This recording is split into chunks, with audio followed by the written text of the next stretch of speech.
introduction. And good morning. It's a pleasure to be here with you all to help celebrate the 245th Independence Day of the United States. I want to thank specifically the IACC for recognizing the anniversary of the founding of my country. And I would like to specifically recognize the outstanding members of the IACC leadership who are here. First, National President S. Purnachandra Rao, also Vijaya Saimeka, the chairman of the Telangana and Andhra Pradesh chapter, and then the former chairman, Mr. Shikrant Badiga, the vice chairman of Telangana and Andhra Pradesh, Mr. Rudra Bhatla Rao, and Mr. Ram Kamur Rudra Bhatla, and C. Naranya Rao. And finally, I would like to recognize my fellow special guest, BJP representative and foreign affairs expert, Dr. Vijay Chautawale. And I think that my remarks will certainly echo some of the themes that Dr. Chautawale raised as well in his remarks. Our Independence Day is a celebration of America. It is a reminder to those living in democratic nations. You're in a mute. You muted yourself. Sorry.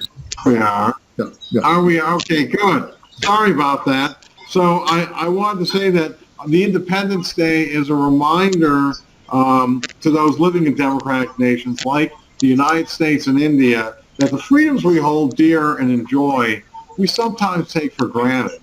The holiday is also an opportunity to celebrate the strong partnership between our two countries, and in particular between the United States and the states of Telangana, Andhra Pradesh, and although they're not under your jurisdiction, also the state of Odisha. Before I go on, I'd like to offer my condolences to those participating today who have lost loved ones to the current pandemic. The United States has stood with India as we fight the scourge of COVID-19 together, just as India has stood with the United States. I am proud of what our governments have achieved together to mitigate the effects of this pandemic, and I look forward to a time we can put the current restrictions behind us and physically come together again. I'm also proud of our respective private sectors, including many of you who responded with extraordinary generosity in donations to the Indian people, both directly and in partnership with the U.S. government. The level of focus and dedication from the private sector, including contributions from U.S. companies, as well as civil society, community-based organizations, and Indian Americans, and all Americans, have contributed to ensuring urgent resources get to those most in need.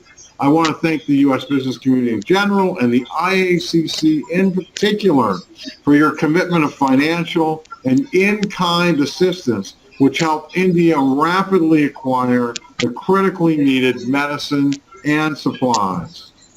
But as you know so well, U.S. companies have always been involved in contributing to India, from bringing critical technologies and know-how to an experience in engaging an enormous range of corporate social responsibility programs in the communities where those firms operate. The United States and India cooperate on many fronts, and this is, as Dr. Chautawale mentioned, defense, non-proliferation, regional cooperation in the Indo-Pacific, counterterrorism, climate change, energy, trade and investment, peacekeeping, the environment, health, education, science and technology, agriculture, space, and oceans. I am confident that much of this full-bodied cooperation will happen right here in Telangana and Andhra Pradesh. We also enjoy extensive people-to-people ties.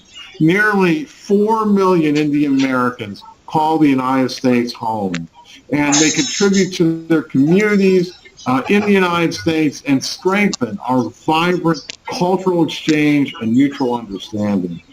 One recent example of those strong ties to Hyderabad is Dr. Rajachari, whose father studied at Osmania University and who is slated to serve as the next commander of NASA's SpaceX Crew 3 mission to the International Space Station later this year. While COVID-19 disrupted global trade and supply chains, it also spawned opportunities for collaboration in critical sectors, including technology and healthcare. Telangana played a significant role in the remarkable growth of India's healthcare sectors. We've witnessed the emergence of COVID-19 therapeutic drugs and the first indigenous COVID-19 vaccine, Covaxin from Bharat Biotech, and other drugs in cooperation with U.S. universities and hospitals.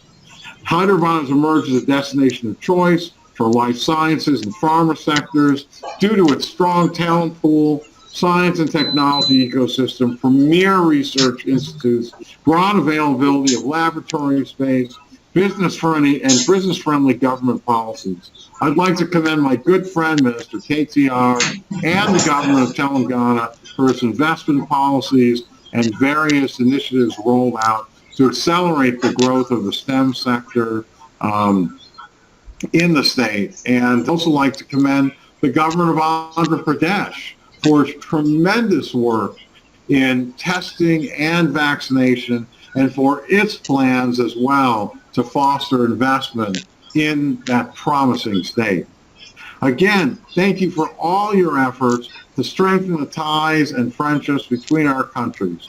As I understand, this meeting represents a turnover in IACC leadership. I'd like to take this opportunity to commend the former chairman, Mr. Srikant Badiga. Srikant, you should be proud of your contributions to the U.S.-India relationship, and you will be missed. Finally, happy Independence Day. I look forward to being able to celebrate with you in person next year, and hopefully in the atrium of our brand new consulate compound in high-tech city. So I don't think we'll be ready to move into before I leave, but I'm hoping it will be ready for a founding celebration. So thank you very much for your kindness, your hospitality, and your partnership. Happy Independence Day.